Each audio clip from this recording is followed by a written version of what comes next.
అని చూస్తూ ఉన్నాం. ఈ వ్యక్తి మంచి సాక్ష్యం కలిగి ఉన్నాడు. ఎలాంటి సాక్ష్యం అంటే మనం 24వ వచనం చూస్తే ఆ సాక్ష్యం కనపడుతుంది.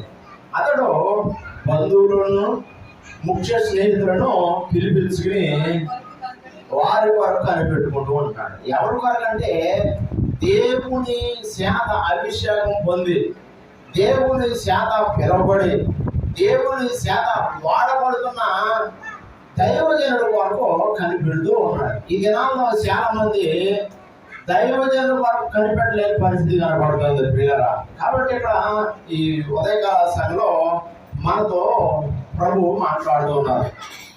మనం గమనించినట్లయితే కొర్నేలు యొక్క సాక్ష్యం గురించి ఎవరు సాక్ష్యం చెప్తున్నారు?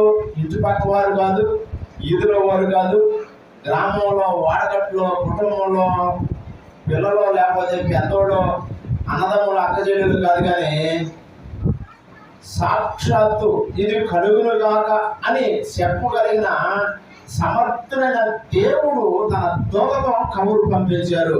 కొర్నేలి, నీ ప్రార్థనలను, నీ ధర్మ కార్యములను జ్ఞాపకార్థముగా దేవుని సన్నిధికి చేరి.